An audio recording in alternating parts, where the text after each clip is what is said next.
ಮಾರೀಶ್ವರ ಸ್ವಾಮಿಯ ನಿಮಿತ್ತ ಪ್ರಾರ್ಥನೆಯನ್ನು ಪ್ರಾರಂಭ ಮಾಡ್ತಾ ಇದ್ದಾರೆ. ಈ ಕಾರ್ಯಕ್ರಮಕ್ಕೆ ಶುಭವಾಗಲಿ ಅಂತ ಅನಿಸ್ತಾ ಕಾರ್ಯಕ್ರಮವನ್ನು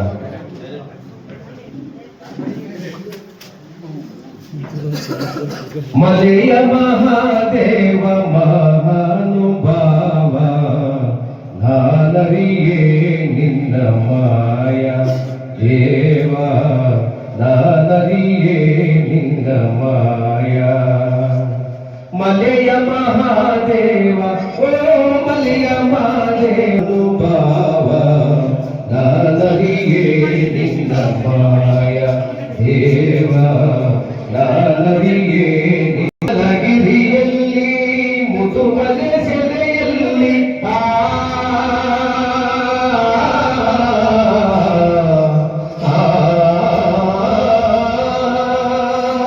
ಮೂಡಲಗಿರಿಯಲ್ಲಿ ಮುದುಮಲೆ ಸೆಲೆಯಲ್ಲಿ ಹುಲಿಗಳ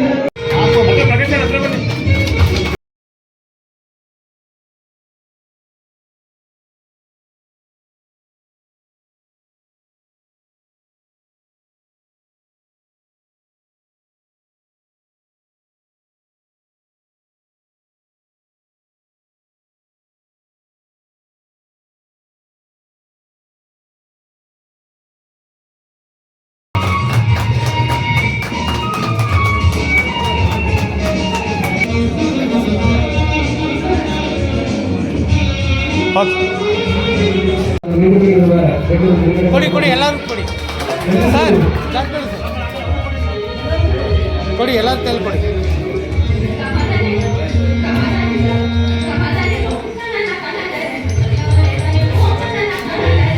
ಎಲ್ಲ ಹಿಡ್ಕೊಳ್ಳಿ ಹಾಗೆ ಫೋಟೋ.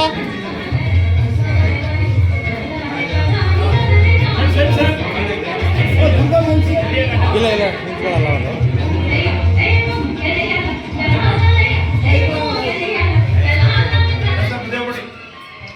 ಜನರಕ್ಷೆಯನ್ನ ಬಿಡುಗಡೆ ಮಾಡಬೇಕಂತ ಹಿರಿಯ ಪತ್ರಕರ್ತರು ಮತ್ತು ದೇಶೀಯ ಮೋಹನ್ ಕುಮಾರ್ ಅವರಿಗೆ ಹೃತ್ಪೂರ್ವಕವಾಗಿ ಕರ್ನಾಟಕ ಕಾರ್ಯನಿರತ ಪತ್ರಕರ್ತರ ಸಂಘ ಕರ್ನಾಟಕ ಮೈಕ್ ಮುಂದೆ ಚಾಮರಾಜನಗರ ಜಿಲ್ಲೆ ಹೆಸರು ಮೈಕ್ ಚಾಮರಾಜನಗರ ಜಿಲ್ಲೆ ಘಟಕದ ಪದಾಧಿಕಾರಿಗಳ ಎಲ್ಲ ಜಿಲ್ಲಾ ಪದಾಧಿಕಾರಿಗಳ ಪದಕ ಹಾಗೂ ಚಾಮರಾಜನಗರ ಜಿಲ್ಲಾ ಘಟಕ ಉದ್ಘಾಟನಾ ಸಮಾರಂಭಕ್ಕೆ ನಾನು ಬಂದು ಇಲ್ಲಿ ದಿವ್ಯ ಸಾನ್ನಿಧ್ಯ ಪರಮ ಪೂಜ್ಯ ಡಾಕ್ಟರ್ ಶ್ರೀ ಸಿದ್ಧಲಿಂಗ ಶಿವಾಚಾರ್ಯ ಸ್ವಾಮೀಜಿಗಳ ಸೂರ್ಯ ಸಿಂಹಾಸನ ವಾಟ ಇವರ ಮತ್ತು ಇತರೆ ಗಣ್ಯರು ಕೂತಿರುವಂತಹ ಈ ಸೇರಿರುವಂತಹ ಇತರ ಗಣ್ಯರ ಒಂದು ಆಶೀರ್ವಾದ ಮತ್ತು ಸಹಕಾರದಲ್ಲಿ ನಾನು ಇಲ್ಲಿ ಬಂದಿದ್ದೇನೆ. ಪತ್ರಕರ್ತರ ಸಂಘ ಅಂದಾಗ ನಮಗೆ we have A primary responsibilities. ನಮಗೆ ಇಲ್ಲಿ ಈ ಪ್ರಿಂಟ್ ಮೀಡಿಯಾ ಆ್ಯಂಡ್ ಎಲೆಕ್ಟ್ರಾನಿಕ್ಸ್ ಕೊಡಿ ಎಲ್ಲರಿಗೂ ಕೊಡಿ ಒಂದೊಂದು. ನನ್ನ ಒಂದು ನೇರವಾಗಿ ನಾನು ಅಭಿಪ್ರಾಯ ಕರ್ನಾಟಕ ಕಾರ್ಯನಿರತ 24/7 ಫುಲ್ಲಿ ಆಕ್ಟಿವ್ ಅಂತ ಒಂದು ಸಂಘ ಆಗುತ್ತೆ. ಸಂಘ ಕಟ್ಟಿ ಎಲ್ಲೋ ಒಂದು ಕಡೆ ಇರೋದು, ಮತ್ತೆ ಯಾವುದೋ ಒಂದು ಆ್ಯನ್ಯಲ್ ಅಥವಾ ಒಂದು 6 months ಒಂದ್ಸತಿ ಮೀಟಿಂಗ್ ಮಾಡೋದು, ಎಲ್ಲೋ ಒಂದು ಕಡೆ ಊಟ ಮಾಡಿರ್ಬೇಕು ಅಂತ ಆಗ್ಬೋದು. ಆಮೇಲೆ ಸ್ವಲ್ಪ ಈ ಟ್ರೆಂಡನ್ನು ಮಾರ್ಪಾಡಾಗಬೇಕಾದ ಅವಶ್ಯಕತೆ ನನಗೆ ಯಾಕೆಂದ್ರೆ ಒಂದು ಜರ್ನಲಿಸಮ್ದು ಪ್ರೊಫೆಷನಲ್ ಎಥಿಕ್ಸ್ ಎಲ್ಲ ನಮ್ಮ ಕಡೆ ಲ್ಯಾಕಿಂಗ್ ಆಗ್ತಾರೆ. ಒಂದು ಎರಡನೇದು ಪ್ರಿಫರೆನ್ಷಿಯಲ್ ಟ್ರೀಟ್ಮೆಂಟ್, ಅಂದರೆ ಸಮಾಜದಲ್ಲಿ ಏರುತ್ತಿರುವಂಥ ಎಲ್ಲ ಅಂಶಗಳನ್ನು ಗಮನದಲ್ಲಿ ಇಟ್ಕೊಂಡು ಜನಗಳನ್ನು ಸನ್ಮಾರ್ಗದಲ್ಲಿ ತರುವಂಥದ್ದು ಮತ್ತು ಅವರಿಗೆ ಅವೇರ್ನೆಸ್ ಕೊಡುವಂಥದ್ದು. ಅಥವಾ ವಿಜ್ಞಾನ ಇರ್ಬೋದು, ಅಥವಾ ಸಾಮಾಜಿಕ ಇರ್ಬೋದು, ಅಥವಾ ಆರ್ಥಿಕ ಇರ್ಬೋದು, ಅಥವಾ ಇನ್ಯಾವುದೇ ಫೀಲ್ಡ್ ಕೂಡ ಇರ್ಬೋದು, ಯಾವುದೇ ಕ್ಷೇತ್ರ ಇರ್ಬೋದು. ಈ ಎಲ್ಲ ಕ್ಷೇತ್ರಗಳಲ್ಲೂ ಕೂಡ ಸತತವಾಗಿ ಕಾರ್ಯನಿರತವಾಗಿರಬೇಕು. ಬರೀ ಹೆಸರಿಗಷ್ಟೇ ಕಾರ್ಯನಿರತ ಪತ್ರಕರ್ತರ ಸಂಘ ಆಗಬಾರ್ದು. ನಿಜವಾಗಿಯೂ ಕೂಡ ಹೆಸರುಗಳ ತಕ್ಕಂತೆ ನಾವು ಕಾರ್ಯನಿರತರಾಗಿ ಎಲ್ಲ ಕ್ಷೇತ್ರಗಳಲ್ಲೂ ಸಾಮಾಜಿಕ ಅಭಿವೃದ್ಧಿಯನ್ನು ಉನ್ನತ ಮಟ್ಟಕ್ಕೆ ತಿಳಿಸ್ಕೊಂಡು ದೇಶದ ಅಭಿವೃದ್ಧಿಯನ್ನು ಒಂದು ಉನ್ನತ ಮಟ್ಟಕ್ಕೆ ತಗೊಳ್ಳುವಂಥ ಒಂದು ಪ್ರಯತ್ನ ನಾನು ಆಗಬೇಕು ಅಂತ ನನ್ನ ಆಸೆ ಇದೆ. ಇದ್ರ ಬಗ್ಗೆ ಇನ್ನೂ ಬೇಕಾದಷ್ಟು ಮಾತಾಡಬೇಕು ಅನ್ನೋ ಆಸೆ ಇದೆ. ಆದರೆ ಮೊದಲು ನಾನೇ ಮಾತಾಡ್ತಾ ಇದ್ದೀನಿ, ಸ್ವಲ್ಪ ಟೈಗರ್ ಸೆನ್ಸಸ್ ಹೋಗೋದಿದೆ. ಹಾಗಾಗಿ ಈ ಥರ ಕೆಲಸ ಕ್ಷಮಿಸ್ಬೇಕು, ನಾನು ಇಲ್ಲಿ ಬಂದು ತಿಳಿಸ್ಬೇಕು. ಟೈಗರ್ ಸೆನ್ಸಸ್ ಹೋಗೋದಕ್ಕೆ ಹಾಗೆ ಹೋಗ್ಬೇಕಾದ ಕಾರಣ ಇರೋದ್ರಿಂದ ನಾನು ನಮ್ಮ ಅನುಮತಿ ಕೋರಿ ಸ್ವಾಮೀಜಿಗಳು ಮತ್ತು ಎಲ್ಲ ಗಣ್ಯರ ಅನುಮತಿ ಕೋರಿ ನಾನು ನಮ್ಮನ್ನು ಮತ್ತೊಂದ್ಸರಿ ಇದೇ ರೀತಿ ಒಂದು ಸುವರ್ಣ ಒಂದು ಸಂದರ್ಭ ಬಂದು ತಮಗೆ ಚೆನ್ನಾಗಿ ಬೆಳೆದು ಸಾಕಷ್ಟು ಸಮಯ ಕಳೆಯಷ್ಟು ಅವಕಾಶ ಬೇಕಂತ ಅವ್ರಿಗೆಲ್ಲ ನಮಸ್ಕರಿಸ್ತಾರೆ. ಒಳ್ಳೆದಾಗಲಿ.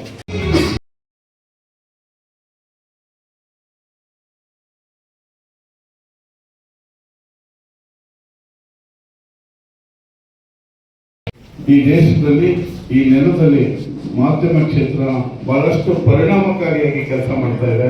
ನಾನು ಹೆಮ್ಮೆಯಿಂದ ಹೇಳಕ್ಕೆ ಇಚ್ಛೆಪಡ್ತಾ ಇದ್ದೀನಿ. ಇವತ್ತು ನೂತನವಾಗಿ ಉದ್ಘಾಟನೆ ಆಗುವಂತ ಈ ಕಾರ್ಯಕ್ರಮಕ್ಕೆ ಬಹಳ ಸಂಭ್ರಮದಿಂದ ನನ್ನ ಮಂಡ್ಯ ಜಿಲ್ಲೆಯಿಂದ ಬಹಳಷ್ಟು ಜನ ಹಿರಿಯ ಪತ್ರಕರ್ತರು, ಅನುಭವಿ ಪತ್ರಕರ್ತರುಗಳನ್ನ ನಾನು ನೋಡಿದ್ದೀನಿ. ಮೈಸೂರಿನವರು ಕೂಡ ಇಲ್ಲಿ ಇದ್ದಾರೆ. ಮಂಡ್ಯ, ಚಾಮರಾಜನಗರ ಮತ್ತು ಮೈಸೂರು 3 ಜಿಲ್ಲೆಯ ಪತ್ರಕರ್ತರು ಒಟ್ಟಾಗಿ ಇಲ್ಲಿ ಕೈ ಜೋಡಿಸಿ ಈ ಸಂಘದ ಉದ್ಘಾಟನೆಗೆ ನೀವೆಲ್ಲ ಸಾಕ್ಷೀಭೂತರಾಗಿದ್ದೀರಿ. ಒಂದು ಈ ಉತ್ಸಾಹ ಮುಂದಿನ ದಿನಗಳವರೆಗೂ ಇರಬೇಕು, ಮುಂದೆಯೂ ಕೂಡ ಸಂಘಟನೆ ಬಲಯುತವಾಗಬೇಕು ಅಂತ ಈ ಒಂದು ಸಂದರ್ಭ ನಾನು ಇಚ್ಛೆ ಪಡ್ತಾ ಇದ್ದೀನಿ. ಇವತ್ತು ಬಹಳಷ್ಟು ಜನ ಆರ್ಥಿಕವಾಗಿ ಬಹಳಷ್ಟು ಮಾಧ್ಯಮ ಸಂಸ್ಥೆಗಳು ಇವತ್ತು ಬೆಳೆದಿವೆ.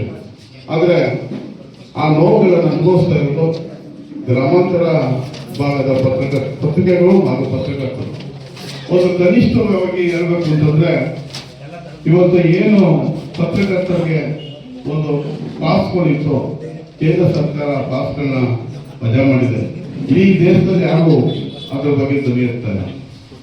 ಮತ್ತೆ ಏನು ಮುದ್ರಣದ ಈ ಡಿಸೆಂಬರ್ ನಂತರ ಏನು ಮಾಸಿಕ ಮತ್ತೆ ವಾರಪತ್ರಿಕೆಗಳು ಇವಕ್ಕೆ ನೀಡ್ತಾ ಇದ್ದಂತ ಪೋಸ್ಟಲ್ ಸಬ್ಸಿಡಿಯನ್ನ ಮುಂದಿನ ಈ ಜನವರಿಯಿಂದ 2027 ಜನವರಿಯಿಂದ ಸಂಪೂರ್ಣವಾಗಿ ಕೇಂದ್ರ ಸರ್ಕಾರ ವಾಪಸ್ ತಗೊಂಡಿದೆ.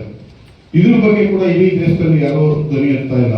ಅಂದ್ರೆ ಸಣ್ಣ ಪತ್ರಿಕೆಗಳ ಪರವಾಗಿ ಧ್ವನಿ ಎತ್ತುವ ಒಂದು ವ್ಯವಸ್ಥೆ ಇವತ್ತು ಕಾಣ್ತಾ ಇಲ್ಲ. ಶ್ರೀಗಳ ಆಶೀರ್ವಾದದೊಂದಿಗೆ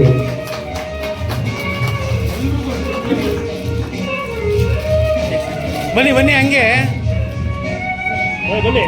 ಸರ್, ಟೀಮ್ ಬನ್ನಿ.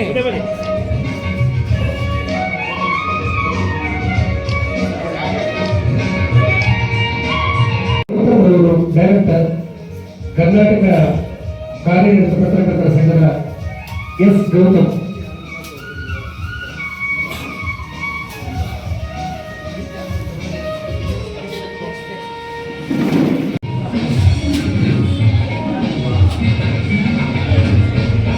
ಉಸ್ಮಾನ್ ಖಾನ್ ಅವರು, ಶ್ರೀ ಉಸ್ಮಾನ್ ಖಾನ್.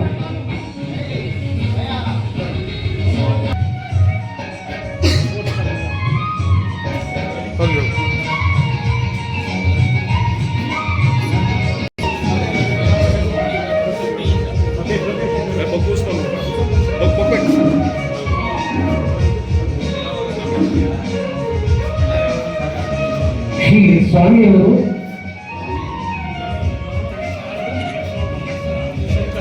ಓಕೆ ಸ್ವಾಮಿಯವರು,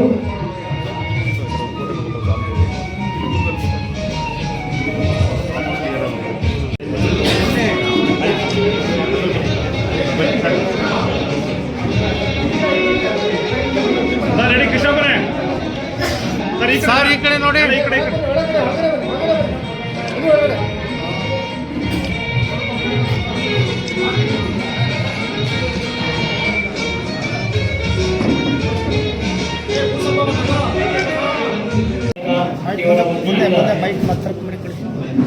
ಜಿಲ್ಲಾ ಪದಾಧಿಕಾರಿಗಳ ಪದಗ್ರಹಣ ಹಾಗೂ ಚಾಮರಾಜನಗರ ಜಿಲ್ಲಾ ಘಟಕದ ಉದ್ಘಾಟನಾ ಸಮಾರಂಭದ ದಿವ್ಯ ಸಾಹಿತ್ಯವನ್ನು ವಹಿಸಿರುವ ಅರಮಪೂರಿಯುತ್ತಿರುವುದು ನಮಗಂತೂ ತುಂಬ ಸಂತೋಷವಾಗಿದೆ. ಪತ್ರಿಕೆ ಈ ದೇಶದ ಸಂವಿಧಾನದ ಪ್ರಜಾಪ್ರಭುತ್ವದ 4ನೇ ಆಧಾರ ಸ್ತಂಭ. ದೇಶ ಸ್ವಾತಂತ್ರ್ಯಗೊಂಡು 75 ವರ್ಷಗಳ ಹಿಂದಿನಿಂದಲೂ ಈ ದೇಶದ ಸ್ವಾತಂತ್ರ್ಯದ ಪಾತ್ರದಲ್ಲಿಯೂ ಪತ್ರಿಕೆ ಅತ್ಯಂತ ಜವಾಬ್ದಾರಿ ಮತ್ತು ಪರಿಣಾಮಕಾರಿಯಾಗಿ ಕೆಲಸವನ್ನು ಮಾಡಿರುವುದು ಅತ್ಯಂತ ಸಂತೋಷದ ವಿಷಯ. ದೇಶದಲ್ಲಿ ಹಲವಾರು ನಾಯಕರುಗಳು, ಹಲವಾರು ಪ್ರತಿಭಾವಂತರನ್ನ ಹಳ್ಳಿಯಿಂದ ವಿದೇಶದವರೆಗೂ ಪರಿಚಯಿಸುವ ಮೂಲಕ ಪತ್ರಿಕೆ ಅತ್ಯಂತ ಜವಾಬ್ದಾರಿ ಮತ್ತು ಪ್ರಾಮಾಣಿಕವಾಗಿ ಕೆಲಸವನ್ನು ಮಾಡ್ತಾ ಇರೋದನ್ನು ನಾವೆಲ್ಲ ಸ್ಮರಿಸಿಕೊಳ್ಳಬೇಕು.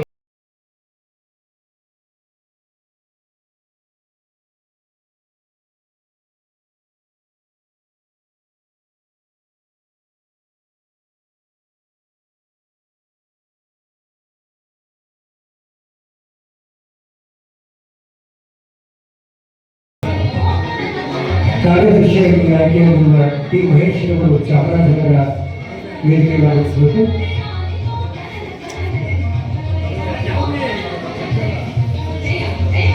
ಬಿ ಶಿವಮಲ್ಲೂರು ಕೊನೆಗ ಇವರು ಕೂಡ ವೇದಿಕೆಗೆ ಆಗಮಿಸಬೇಕು.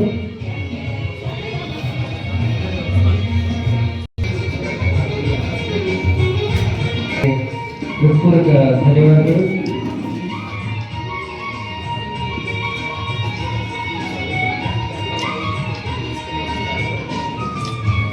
ಇವತ್ತು ಪರಮಪೂಜ್ಯ ಡಾಕ್ಟರ್ ಶ್ರೀ ಸಿದ್ಧಲಿಂಗ ಶಿವಾಚಾರ್ಯ ಸ್ವಾಮೀಜಿಯವರ ಆಶೀರ್ವಾದದಿಂದ ಇವತ್ತು ಇಲ್ಲಿ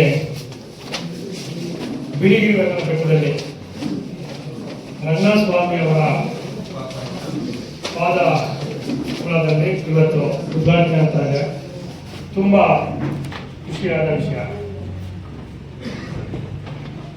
ಇದರ ಜೊತೆಗೆ ಇವತ್ತು ನಮ್ಮ ಹಾಸನ, ಸಕಲೇಶಪುರ ಮತ್ತು ಮಂಡ್ಯ, ಮೈಸೂರು, ಹಾಲೂರು ಎಲ್ಲ ಜಿಲ್ಲಾಗಳಿದ್ದವರು ಸಹ ಅದರ ಜೊತೆಯಲ್ಲಿ ವೇದಿಕೆ ಮೇಲಿರುವಂಥ ಎಲ್ಲ ಗಣ್ಯ ವ್ಯಕ್ತಿಗಳಿಗೂ ನನ್ನ ಸ್ವಾಗತ ಕೊಡ್ತೀನಿ. ಹಾಗೂ ವಿಶೇಷವಾಗಿ ನಾನು ಈ ಕಾರ್ಯಕ್ರಮದಲ್ಲಿ ನಮ್ಮ ದೇಶದಲ್ಲಿ ಮೋಹನ್ ಸಾರ್ ಅವ್ರಿಗೂ ಸಹ ಸ್ವಾಗತ ಕೊಡ್ತೀನಿ. ಕಾರಣ ಅವರು ನನ್ನ ತಾಲೂಕಿನವರು, ನಾನು ಅವರು ಒಂದೇ ತಾಲೂಕಿನವರು. ಆದರೆ ಅದು ಮೋಹನ್ ಸಾರ್ ಗೊತ್ತಿಲ್ಲ ಅಷ್ಟೇ, ಅದೇ ಈಗ ಗೊತ್ತಿದೆ. ಆದರೆ ನನ್ನ ಪರಿಚಯ ಮಾಡಲೇಬೇಕು. ಯಾಕೆಂದ್ರೆ ಎಲ್ಲರೂ ಅಂದ್ಕೊಳ್ತಾರೆ ಹುಲಿ ಅಮರನಾಥ್ ಅಂದ್ರೆ ಏನಪ್ಪ ಅಂತ. ಸ್ವಲ್ಪ ಜನಕ್ಕೆ ಗೊತ್ತಿದೆ ಹುಲಿ ಅಮರನಾಥ್ ಅಂದ್ರೆ ಏನು ಅನ್ನೋದು, ಸ್ವಲ್ಪ ಜನಕ್ಕೆ ಗೊತ್ತಿದೆ.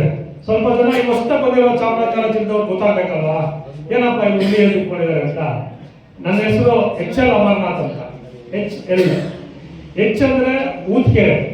ನಮ್ಮ ಮೋಹನ್ ಸರ್ ಮಾತ್ರ ಗೊತ್ತು, ಬೇರೆ ಗೊತ್ತಿಲ್ಲ ನಾವು. ನೆಕ್ಸ್ಟ್ L ಅಂದ್ರೆ ಲಿಂಗಯ್ಯ. ಈ ನಾವು ಇಂಗ್ಲಿಷ್ ಅಲ್ಲಿ ಎಲ್ಲ ಬಳಸ್ತೀವಿ, H ಬಳಸ್ತೀವಿ. ಆದರೆ ನನ್ನ ಊರು ಊದ್ಕೆರೆ, ಹೂ ಅಂತಾನೆ ಹಾಕೊಳ್ಬೇಕು ನಾನು.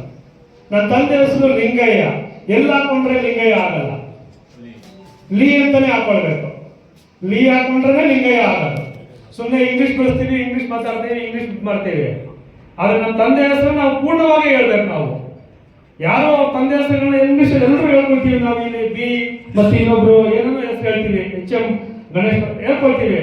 ಆದ್ರೆ ಪರಿಪೂರ್ಣವಾಗಿ ನಮ್ಮ ತಂದೆ ಹೆಸರು ಲಿಂಗಯ್ಯನೇ, ಲೀ ಅಂತಾನೆ ನಾವು ಕರ್ಕೋಬೇಕು. ಊದ್ಕೆರೆ ಲಿಂಗಯ್ಯ ಅಮರನಾಥ್ ಅಂತ ನನ್ನ ಹೆಸರು. ಅದು ಹುಲಿ ಅಮರನಾಥ್, ಅದು ಬರ್ತಾ ಬರ್ತಾ ಹುಲಿ ಅಮರನಾಥ್, ಹುಲಿ ಅಮರನಾಥ್ ಆಗಿದೆ. ಇದು ನನ್ನ ಪರಿಚಯ. ನಾನು ಮುಂಜಾನೆ ವಾರ್ತೆ ಅಂತ ಒಂದು ಪತ್ರಿಕೆ ಸಂಪಾದಕ. ಅದಕ್ಕಿಂತ ಮುಂಚೆ ಕನ್ನಡ ಹುಲಿ ಅಂತ ಪಾಕ್ಷಿಕ ಪತ್ರಿಕೆ ನಡೆಸ್ತಾ ಇದ್ದೆ. ಪಾಕ್ಷಿಕ ಪತ್ರಿಕೆಯ ಕಷ್ಟ, ಪಾಕ್ಷಿಕ ಪತ್ರಿಕೆ, ಮಾಸ ಪತ್ರಿಕೆ ಮಾಡೋರು ಗೊತ್ತು ಏನು ಅನ್ನೋದು.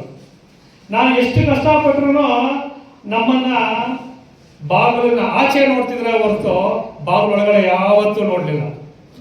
ಯಾವುದೇ ಅಧಿಕಾರಿಗಳಾಗ್ಬೋದು, ಯಾವುದೇ ರಾಜಕಾರಣಿಗಳಾಗ್ಬೋದು, ಮತ್ತೊಬ್ಬರಾಗ್ಬೋದು. ನಂಗೆ ತುಂಬಾ ಬೇಜಾರಾಗೋದು. ಏನಪ್ಪ ಇದು, ನಾವು ಪತ್ರಕರ್ತರು ಅಂತೀವಿ, ನಮ್ಮನ್ನ ಎಲ್ಲೂ ಸರಿಯಾಗಿ ಗಮನಿಸ್ತಾನೆ ಇಲ್ಲ. ಗಮನಿಸ್ತಾ ಇಲ್ಲ ಅಂದ್ರೆ ಹೊಟ್ಟೆಗಲ್ಲ. ನಮ್ಮ ತಂದೆ ನನ್ನ ಮೊಮ್ಮಗ ಊಟ ಮಾಡೋವಷ್ಟು, ಮನೇಲಿ ಕುತ್ಕೊಂಡು ಊಟ ಮಾಡೋವಷ್ಟು ಸಂಪಾದನೆ ಮಾಡಿದ್ದಾರೆ. ಆ ನಮ್ಮನೆ ಬಾಳ. ನಮ್ಮ ತಂದೆ ಲಿಂಗಯ್ಯನವರು ನನ್ನ ಮೊಮ್ಮಕ್ಕಳು ಕುತ್ಕೊಂಡು ತಿನ್ನೋವಷ್ಟು ಸಂಪಾದನೆ ಮಾಡಿದ್ದಾರೆ. ನನಗೆ ಸಂಪಾದನೆ ಬೇಕಾಗಿರ್ಲಿಲ್ಲ, ಪತ್ರಕರ್ತ ಅನ್ನೋ ಗೌರವ ಬೇಕಿತ್ತು ನನಗೆ. ನಮ್ಮೆಲ್ರಿಗೂ ಅಷ್ಟೇನೆ. ನನ್ನ ಪತ್ರಕರ್ತ ಅಂದ್ರೆ ಪತ್ರಕರ್ತನ ಯಾವ ತರ ಗಮನಿಸ್ತಾರೆ, ಗೌರವಿಸ್ತಾರೆ, ಆ ಗೌರವ ಬೇಕಿತ್ತು ಎಲ್ರಿಗೂ. ನಮ್ಗೆ ಸಿಗ್ತಿರ್ಲಿಲ್ಲ ಆ ಗೌರವ. ಯಾಕೆ ಸಿಗ್ತಾ ಇಲ್ವಲ್ಲ ಈ ಗೌರವ? ಎಂತೋ ಎಲ್ಲೋ ಒಂದ್ ಕಡೆ ಸಣ್ಣದಾಗಿ ಏನೋ ಪ್ರಾಬ್ಲಮ್ ಆಗಿದೆಯಲ್ಲ ಅಂತ ಹೊರಟೆ. ಅವಾಗ ಗೊತ್ತಾಯ್ತು ದಿನಪತ್ರಿಕೆ ಮಾಡಿದ್ರೆ ಮಾತ್ರ ಗೌರವ ಬರೋದು, ಮಾಸಪತ್ರಿಕೆ ಪಾಕ್ಷ ಪತ್ರಿಕೆಯವ್ರಿಗೆ ಗೌರವ ಸಿಗ್ತಾ ಇಲ್ಲ ಅಂತ. ಅದಾದ್ಮೇಲೆ ಒಂದು ಮುಂಜಾನೆ ವಾರ್ತೆ ಅಂತ ನಾನು ಒಂದು ಪತ್ರಿಕೆ ಆರಂಭಿಸಿದೆ. ಆ ಪತ್ರಿಕೆ ಇವತ್ತು ಯಾವ ಮಟ್ಟಕ್ಕೆ ಹೋಗಿದೆ ಅನ್ನೋದನ್ನ ನನ್ನ ವರದಿಗಾರರು ಇಲ್ಲಿ ತುಂಬಾ ಜನ ಇದ್ದಾರೆ. ನನ್ನ ವರದಿಗಾರರು ಅವ್ರಿಗೆ ಗೊತ್ತು, ನಾನು ಅವ್ರ ಹತ್ರ ಯಾವ ತರ ಇದ್ದೀನಿ ಅಂತನೂ ಅವ್ರಿಗೆ ಗೊತ್ತು, ವರದಿ ಪತ್ರಿಕೆ ಯಾವ ತರ ಹೋಗ್ತಿದೆ ಅಂತನೂ ಅವ್ರಿಗೆ ಗೊತ್ತು. ನನ್ನ ಬಗ್ಗೆ ನಾನು ಹೇಳ್ಬೇಕಾದ್ರೆ ನನ್ನ ಪತ್ರಿಕೆ ಬಗ್ಗೆ ಇವತ್ತು ಒಳ್ಳೆ ಮಟ್ಟಕ್ಕೆ ತಗೊಂಡೋಗಿದ್ದಾರೆ ಅಂತ ನನ್ನ ವರದಿಗಾರರೇ ಕಾರಣ. ಇದ್ರ ಜೊತೆಗೆ ಇನ್ನೊಂದು ತಂದೆ, ಈವ್ನಿಂಗ್ ಪೇಪರ್ ತಂದೆ, ಇನ್ನೂ ಚೆನ್ನಾಗಿ ಹೋಗ್ಲಿ ಅಂತ ಅಂದ್ಬಿಟ್ಟು ಮುಸ್ಸಂಜೆ ವಾಣಿ ಅಂತ ಒಂದು ಈವ್ನಿಂಗ್ ಪತ್ರಿಕೆಯನ್ನು ನಡೆಸ್ತಾ ಇದ್ದೀನಿ ನಾನು. ಇದು ನಡೆಸ್ತಾ ನನಗೆ ಬಂದಿದ್ದು ಎಲ್ಲಿ ಪತ್ರಕರ್ತರಿಗೆ ಏನ್ ಸಹಾಯ ಆಗಿದೆ? ಏನು ಸಹಾಯ ಆಗಿಲ್ಲ. ನನಗೆ ಪತ್ರಿಕೆಯಿಂದ ಸರ್ಕಾರದಿಂದ ಪತ್ರಿಕೆ ನಡೆಸ್ತಾ ಇದ್ದೀವಿ, ನಮಗೆ ಸರ್ಕಾರದಿಂದ ಸವಲತ್ತುಗಳು ಏನು ಸಿಕ್ಕಿಲ್ಲ.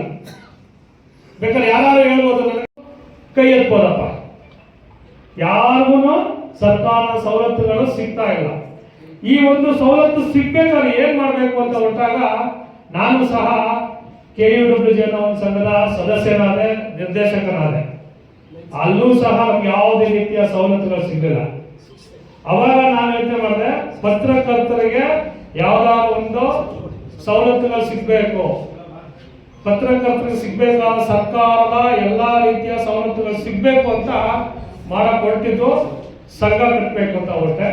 ಸಂಘ ಕಟ್ಟಿದಾಗ ಯಾವ್ದು ಕಟ್ಟೋಣ ಅಂತ ಹೊರಟಾಗ ಎಲ್ಲಾ ರೀತಿಯ ದಾಖಲೆಗಳನ್ನು ಪರಿಶೀಲಿಸಿ, ಎಲ್ಲಾ ರೀತಿಯ ದಾಖಲೆಗಳನ್ನು ವಿಮರ್ಶನೆ ಮಾಡಿ, ಎಲ್ಲಾ ರೀತಿಯಾದ ಮಾಡಿ ಸಹಕಾರ ಸಂಘದ ಕಾಯ್ದೆ ಅಡಿಯಲ್ಲಿ ಕರ್ನಾಟಕ ಕಾರ್ಯನಿರತ ಪತ್ರಕರ್ತರ ಸಂಘ ಅನ್ನೋ ಒಂದನ್ನ ನೋಂದಣಿ ಮಾಡಿಸ್ದೆ. ನೋಂದಣಿ ಮಾಡಿಸಿ ಇವತ್ತು ನಾನು ಸ್ವಲ್ಪ ಮಟ್ಟದಲ್ಲಿ ಮುಂದೆ ಬಂದಿದ್ದೀನಿ.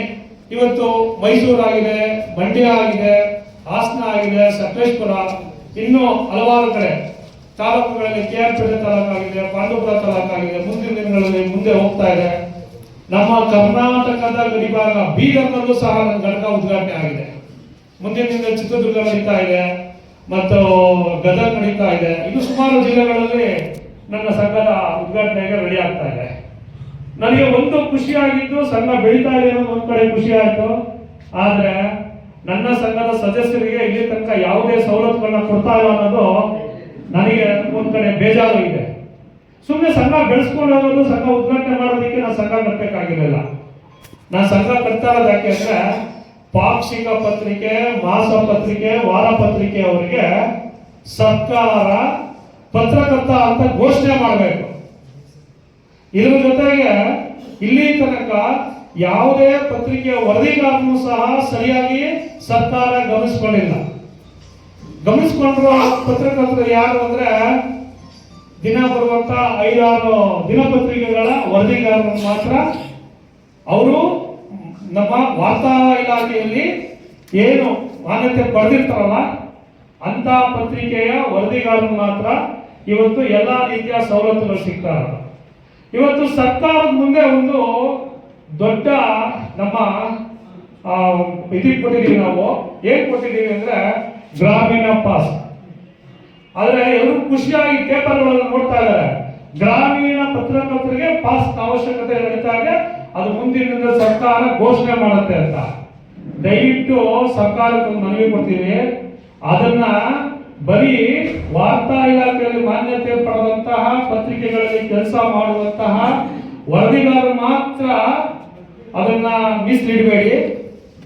ಗ್ರಾಮೀಣ ವಿಭಾಗದಲ್ಲಿ ಮಾನ್ಯತೆ ಪಡೆದೇ ಇರುವಂತಹ ಸಣ್ಣ ಪತ್ರಿಕೆಗಳು, ನಿಯತಕಾಲಿಕ ಪತ್ರಿಕೆಗಳು, ಅಂದ್ರೆ ಯಾರು ವಾರ್ತಾ ಇಲಾಖೆಯಲ್ಲಿ ನೋಂದಣಿ ಆಗ್ದೇನೆ ಇವತ್ತು ಪತ್ರಿಕೆ ನಡೆಸ್ತಾ ಇದಾರಲ್ಲ ಅಂತಹ ಪತ್ರಿಕೆ ಮತ್ತು ಪತ್ರಿಕೆ ವರದಿಗಾರರಿಗೂ ಸಹ ಗ್ರಾಮೀಣ ಪಾಸ್ನ ಉಚಿತ ಮಾಡಬೇಕು. ಅದರ ಜೊತೆಗೆ ಸರ್ಕಾರ ಆರೋಗ್ಯ ವಿಮೆ ಅಂತ ಕೊಡ್ತಾ ಇದೆ. ಅದು ನಮ್ಮ ಎಲ್ಲ ಪಾಕ್ಷಿಕ ಪತ್ರಿಕೆ, ವಾರ ಪತ್ರಿಕೆ ಯಾರಿಗೂ ಸಿಗ್ತಾ ಇಲ್ಲ. ಯಾರಿಗೂ ಆರೋಗ್ಯ ವಿಮೆ ಸಿಗ್ತಾ ಇಲ್ಲ, ಯಾವ ಕುಟುಂಬಕ್ಕೂ ಆರೋಗ್ಯ ವಿಮೆ ಸರ್ಕಾರ ಕೊಡ್ತಾ ಇಲ್ಲ. ಇದನ್ನ ಕೊಡಿಸುವ ಒಂದು ಸವಲತ್ತಿಗೆ ನಾವೆಲ್ಲ ಹೋರಾಟ ಮಾಡಬೇಕು. ನಾವು ಪತ್ರಕರ್ತರೆ, ಯಾವುದೇ ಒಂದು ಪತ್ರಿಕೆ ತೆಗಿಬೇಕಾದ್ರೆ ಎಷ್ಟು ಕಷ್ಟ ಇದೆ ಅನ್ನೋದನ್ನ ಪತ್ರಕರ್ತರಿಗೆ ಗೊತ್ತು. ನಮ್ಮ ಹೋರಾಟ ಮುಂದಿನ ದಿನಗಳಲ್ಲಿ ದಯವಿಟ್ಟು ಎಲ್ಲರೂ ಕೈ ಜೋಡಿಸೋಣ. ಎಲ್ಲ ಯಾವ ನಮ್ಮ ಪತ್ರಕರ್ತರಿಗೆ ಏನು ಸವಲತ್ತುಗಳು ಬೇಕು, ಏನೆಲ್ಲ ಇರಬೇಕು, ಅದಕ್ಕೆ ನಾವು ಸರ್ಕಾರಕ್ಕೆ ಏನು ಮನವಿ ಕೊಡಬೇಕು. ನಾನು ಒಬ್ಬನೇ ಹೋಗಿ ಕೊಟ್ರೆ ಆಗಲ್ಲ. ಇವತ್ತು ಯಾವುದೋ ಸಂಘಗಳು, ಎಷ್ಟೋ ಸಂಘಗಳು ಕೊಡ್ತಾರೆ, ಒಂದೇ ಸಂಘ ಕೊಡ್ತಾರೆ, ಅದು 30-40 ವರ್ಷ ಹಳೆಯ ಸಂಘ. ಇನ್ಯಾವ ಸಂಘಕ್ಕೂ ಸರ್ಕಾರ ಗಮನಿಸ್ತಾ ಇಲ್ಲ. ಅದರಿಂದ ನಾನು ಹೇಳ್ತಿದ್ದೀನಿ, ನಾವೆಲ್ಲರೂ ಕೈ ಜೋಡಿಸೋಣ. ಒಂದು ಮಟ್ಟದಲ್ಲಿ ನಾವು ಇವತ್ತೆಲ್ಲ ಒಂದಷ್ಟು ಜನ ನಮ್ಮ ಸಂಘಟಕ್ಕೆ ಸೇರ್ಕೊಂಡಿದ್ದಾರೆ. ಎಲ್ರಿಗೂ ಹೇಳ್ತೀನಿ, ಯಾರು ಬೇಕಾದ್ರೂ ಬರ್ಬೋದು. ನಿಮ್ಮೆಲ್ಲರ ಮಾರ್ಗದರ್ಶನದಲ್ಲೇ, ನನ್ನ ಮಾರ್ಗದರ್ಶನದಲ್ಲೇ ಹೋಗ್ಬೇಕು ಅಂತಿಲ್ಲ, ನಿಮ್ಮ ಮಾರ್ಗದರ್ಶನದಲ್ಲೇ ನಾವು ಹೋಗೋಣ. ಬನ್ನಿ ಸರ್ ಅಂದ್ರೆ ನಾನಂತೂ 24 ಗಂಟೆ ಬರ್ತೀನಿ. ಹೋಗೋಣ, ಮುಖ್ಯಮಂತ್ರಿಗೆ ಮನವಿ ಕೊಡೋಣ. ಎಲ್ಲ ಮಾಸ ಪತ್ರಿಕೆ, ಪಾಕ್ಷಿಕ ಪತ್ರಿಕೆ ವರದಿಗಾರರಿಗೂ, ಸಂಪಾದಕರಿಗೂ ಎಲ್ರಿಗೂ ಸರ್ಕಾರದ ಸವಲತ್ತುಗಳು ಸಿಗಬೇಕು, ಆರೋಗ್ಯ ವಿಮೆ ಸಿಗಬೇಕು. ನೀವು ನೋಡ್ಬೋದು ಸರ್ಕಾರದ ಈಗ ಕರ್ನಾಟಕ ಕಾರ್ಯಕರ್ತರ ಪತ್ರಕರ್ತರ ಸಂಘ ಎಂ ಪ್ರಕಾಶ್ ಅವರು ಸಂಪಾದಕರು ಕರ್ಮಕಾಂಡ ಪತ್ರಿಕೆಯ ಜಿಲ್ಲಾಧ್ಯಕ್ಷರಾಗಿ ಇವತ್ತು ನೇಮಕ ಆಗ್ತಾ ಇದ್ದಾರೆ. ಅವರು ಇವರ ಇಡೀ ಕುಟುಂಬ ರೈಲ್ವೆ ಅಧಿಕಾರಿಗಳು. ಅವ್ರ ತಾತ, ಅಪ್ಪ, ದೊಡ್ಡಪ್ಪ, ಅತ್ತೆ, ಮಾವ ಎಲ್ಲರೂ ಸಹ ರೈಲ್ವೆ ಅಧಿಕಾರಿ ಆಗಿರ್ತಾರೆ.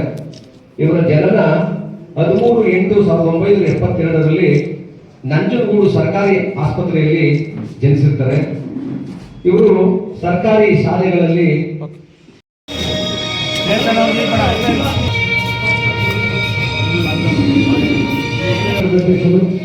ಹಾಗೆ ಪಾಟಂಪುರ ತಾಲೂಕು ಘಟಕ ಬಿಡಿ ಬಿಡಿ ನಿಂತು ಬಿಡಿ.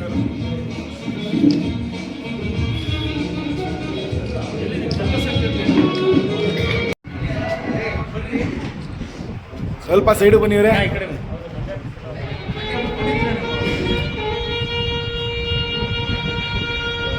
ಗೌರವ ಸನ್ಮಾನವನ್ನು ಸ್ವೀಕರಿಸಿದ್ದಾರೆ.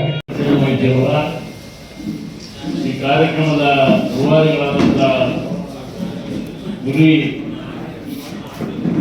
ಅಮರನಾಥ್ ಅವರೇ, ಉದ್ಘಾಟನೆ ಮಾಡಿದಂಥ ಮೋಹನ್ ಕುಮಾರ್ ಅವರೇ, ವೇದಿಕೆಯ ಮುಖಸ್ಥರೆಲ್ಲ, ಗಣ್ಯರೇ, ಎಲ್ಲ ಪತ್ರಕರ್ತರ ಪದಾಧಿಕಾರಿಗಳೇ, ಬಹುಶಃ ಉಳಿಯೋದಕ್ಕೆ ನಾನೊಂದು ಜ್ಞಾಪಕ ಏನು ಅಂತ ಹೇಳಿದೆ. ಮಕ್ಕಳಲ್ಲಿ ಹೇಳಿದ್ರು, ಹೆಚ್ಚನಕ್ಕೆ ಹೂ ಅಂತ ಹಾಕೊಂಡೆ, ಎಲ್ಲದಕ್ಕೆ ವಿ ಅಂತ ಹಾಕೊಂಡೆ ಅನ್ನೋ ಮಾತನ್ನು ಹೇಳಿದ್ರು. ನನಗೆ ಭಾಳ ಸಂತೋಷ ಆಯಿತು. ಅವರು ಕನ್ನಡಕ್ಕೆ ಪ್ರಾಧಾನ್ಯತೆ ಕೊಟ್ಟಿದ್ದಾರೆ ಅಂತ ಆಯಿತು ಅದರ ಅರ್ಥ. ಆ ರೀತಿಯಾಗಿ ಒಂದು ಜ್ಞಾಪಕ ಬಂತು ನನಗೆ. ಉಳಿದ ತಕ್ಷಣ ನನಗೇನು ಜ್ಞಾಪಕ ಬಂತು, ನನಗೆ ಡಾಕ್ಟರೇಟ್ ಕೊಟ್ಟರು. ಧಾರವಾಡ ಯೂನಿವರ್ಸಿಟಿ ಡಾಕ್ಟರೇಟ್ ಕೊಟ್ಟ ಸಂದರ್ಭದಲ್ಲಿ ಅಲ್ಲಿ ಕಾರ್ಯಕ್ರಮ ನಿರೂಪಣೆ ಮಾಡಿದವರು ಇಂಗ್ಲೀಷು, ಪ್ರತಿಯೊಬ್ಬರು ಇಂಗ್ಲೀಷೇ ಮಾತನಾಡೋದು. ನನ್ನ ಜೊತೆ ಇನ್ನೂ 4-5 ಜನ ಡಾಕ್ಟರೇಟ್ ಕೊಟ್ಟರು, ಅವರು ಬರೋ ಇಂಗ್ಲೀಷೇ ಮಾತನಾಡೋದು. ಆಗ ನನ್ನ ಸಂದರ್ಭ ಬಂದು ನನಗೆ ಒಟಾಸಿಗಳು ಮಾತಾಡಬೇಕು ಅಂದ್ರೆ ನಾನು ಮಾತಾಡೋದು ಏನು ಮಾತಾಡಿದೆ ಅಂದರೆ, ಇದೇನು ಲಂಡನ್ನು, ಅಮೇರಿಕನೋ, ಕರ್ನಾಟಕ ಗೊತ್ತಾಯ್ತಾ ಇಲ್ಲ ಅನ್ನೋ ಮಾತನಾಡಿದೆ. ನೇರವಾಗಿ ಭಾಳ ಜನ ಇತ್ತು. ಅದಂತ ಸಭಿಕರಿಗೆ ಬೇಕಾಗಿತ್ತು. ಅವರು ಇಂಗ್ಲೀಷ್ ಮಾತಾಡೋದು ಬೇಕಾಗಿಲ್ಲ, ಭಾಳ ಜನ ಇದ್ರು. ಎಲ್ಲ ನಾನು ಮಾತಾಡ್ತಾ ಹೇಳಿದೆ, ಇದು ಗಂಡು ಮೆಟ್ಟಿದ ನಾಡು, ಕನ್ನಡ ನಾಡು. ಇದು ನನಗೆ ದೊಡ್ಡ ದೊಡ್ಡ ಸಾಹಿತ್ಯಗಳಿರುವಂಥ ನಾಡು. ಪಾಟೀಲ್ ಪುಟ್ಟಪ್ಪನವ್ರು, ಅನೇಕ ಜನ ಪತ್ರಕರ್ತರು ಜಾಗ. ಇಲ್ಲಿ ನೀವು ಇಂಗ್ಲೀಷ್ನ ಮಾತಾಡಿದ್ರು ಸರಿ ಇಲ್ಲ ಅನ್ನೋ ಮಾತನ್ನು ಹೇಳಿ ಅವ್ರು ಇರೋರಿಗೆಲ್ಲ ನಾನು ನೇರವಾಗಿ ಮಾತನಾಡಿದೆ. ಯಾಕೆಂದರೆ ಕನ್ನಡದ ಬಗ್ಗೆ ಕಳಕಳಿರಬೇಕು. ನಮ್ಮ ಪತ್ರಕರ್ತರು ಆಗಲಿ, ಯಾರೇ ಆಗಲಿ, ನಮ್ಮ ಮಾತೃಭಾಷೆಗೆ ಬೆಲೆಯನ್ನು ಕೊಡಬೇಕು ವಿನ ಬೇರೆ ಅನ್ಯ ಭಾಷೆಗೆ ಬೆಲೆ ಕೊಡಬಾರ್ದು. ಅದು ಇರಬೇಕು ಎಲ್ಲರೂ. ಅದು ನಮ್ಮ ಮಾತೃಭಾಷೆಗೆ ಯಾವಾಗ ನಮ್ಮ ತಂದೆ ತಾಯಿ ಯಾವ ರೀತಿ ಪ್ರೀತಿ, ಅದೇ ಭಾಷೆಗೂ ಕೂಡ ನಮ್ಮ ಪ್ರೀತಿ ಇರಬೇಕು ಅನ್ನೋ ಮಾತನ್ನು ಈ ಸಂದರ್ಭದಲ್ಲಿ ಹೇಳ್ತಾ, ಬಹುಶಃ ನಿನ್ನೆ ವಾಟಾಳ ಮಟ್ಟದಲ್ಲಿ ನಮ್ಮ ಮಟ್ಟದಲ್ಲಿ ಹುಟ್ಟುಹಬ್ಬ ಇತ್ತು. ಆ ಸಂದರ್ಭದಲ್ಲಿ ಈ ಪತ್ರಕರ್ತರು ನಾವು ಆಹ್ವಾನ ಕೊಟ್ಟಿರಲಿಲ್ಲ. ಬಹುಶಃ ಬಂದು ನೋಡಿದ್ರೆ ನಮ್ಮ ಪುಣ್ಯ ಏನು ಅಂತಂದ್ರೆ ಹೆಚ್ಚು ಪತ್ರಕರ್ತರು ನಮ್ಮ ಕಾರ್ಯಕ್ರಮ ಭಾಗವಹಿಸಿ ನಮ್ಮ ಪುಣ್ಯ ಅನ್ನೋ ಮಾತನ್ನ ನಿಜವಾಗ್ಲೂ ಬಹಳ ಸಂತೋಷ ಆಯ್ತು. ಹಾಗೆ ಪತ್ರಕರ್ತರು ಬಂದು ನನ್ನ ಕಾರ್ಯಕ್ರಮ ಬರಬೇಕು ಅಂತ ಹೇಳಿದ್ರು, ಕೆಲಸ ಬರ್ತೀನಿ ಅಂತೇಳಿ ಇವತ್ತು ಶ್ರೀನರಸೀಪುರ ನರಸಿಂಹಸ್ವಾಮಿ ದೇವಸ್ಥಾನದೊಂದು ಅನ್ನಸಂತರ್ಪಣೆ ಕಾರ್ಯಕ್ರಮ ಉದ್ಘಾಟನೆ ಇತ್ತು. ಅದು ಆಗಾಗ ಹೋಗ್ತಿರ್ತೀವಿ. ಪತ್ರಕರ್ತರು ಬಹಳ ಮುಖ್ಯವಾದದ್ದು, ರಾಜ್ಯದಲ್ಲಿ ಪತ್ರಕರ್ತರಿಗೆ ಬಹಳ ಮುಖ್ಯವಾದದ್ದು ಹೋಗ್ಬೇಕು ಅಂತೇಳಿ ಕಾರ್ಯಕ್ರಮ ಬಂದಿದ್ದೇನೆ. ನಿಮ್ಮೆಲ್ಲ ನೋಡಿ ಸಂತೋಷ ಆಗ್ತಾ ಇದೆ. ನಿಜವಾಗ್ಲೂ ಹೋಗಿ ಮಾತನಾಡ್ತಾ ಎಲ್ಲ ಹೇಳಿದ್ರು, ಅನೇಕ ಪತ್ರಿಕೆಗಳು ನಿಂತೋಗ್ಬಿಟ್ಟಿದೆ. ನಿಮ್ಗೆ ಗೊತ್ತಿರ್ಬೇಕು, ನನಗೆ ಗೊತ್ತಿರುವ ಮತ್ತು ಮಹಾನಂದಿ ಪೇಪರ್ ನಮಗೆ ಗೊತ್ತಿರ್ಬೇಕು. ಅವರಿಗೆ ಈ ಪತ್ರಿಕೆಗಳು ಅನೇಕ ಪತ್ರಿಕೆಗಳು ನಿಂತೋಗ್ಬಿಟ್ಟಿದ್ದಾವೆ. ಅಂದರೆ ಪತ್ರಿಕೆಗಳಿಗೆ ಬೆಲೆ ಇರಬೇಕು. ಬಹುಶಃ ಹಿಂದೆ ಕಿಡಿ ಪೇಪರ್ ಅಂತ ಬಂದಿದ್ದಂತ ನಾವು ಕೇಳಿದ್ರು, ಆ ಕಿಡಿ ಪತ್ರಿಕೆ ಬಂದ್ಬಿಡ್ತು ಅಂತ ನಡುವೋಗ್ಬಿಡ್ತಿದ್ರಂತೆ. ಈ ಪತ್ರಿಕೆಗಳು ಏನು ಮಾಡಬೇಕು ಅಂತಂದ್ರೆ, ಈಗ ನಮ್ಮ ಆಗಲೇ ಮೂಗರ ಶೇಷಣ್ಣ ಅವರು ಮಾತಾಡಿದ್ರಲ್ಲ, ಪತ್ರಿಕಾಕರ್ತರು ಹೇಗಿರ್ಬೇಕು ಅಂದ್ರೆ ನಿರ್ಭೀತಿಯಿಂದ, ಯಾರಿಗೂ ಅಳುಪದೆ ಅಂಜದೆ ನಿರ್ಭೀತಿಯಿಂದ ನೀವು ಪತ್ರಿಕೆಯವರು ಅದನ್ನ ನಿಮ್ಮ ಪತ್ರಿಕೆಯಲ್ಲಿ ಬರೀಬೇಕು. ಅದಾದ ಮಾತ್ರ ಪತ್ರಿಕೆ ಬೆಲೆ ಸಿಗುತ್ತೆ ಅನ್ನೋ ಮಾತನ್ನ ಈ ಸಂದರ್ಭ ಹೇಳಲಿಕ್ಕೆ ಇಷ್ಟಪಡ್ತಿದ್ದೀನಿ. ಪತ್ರಿಕೆಯವರು ಮನಸ್ಸು ಮಾಡಿದ್ರೆ ಏನ್ ಬೇಕಾದ್ರೂ ಮಾಡ್ಬೋದು. ಒಂದು ರಾಜ್ಯನ ಉಳಿಸ್ಬೋದು, ಒಂದು ರಾಜ್ಯನ ಕಟ್ಬೋದು. ಆ ಶಕ್ತಿ ಪತ್ರಕರ್ತೆಗೆ.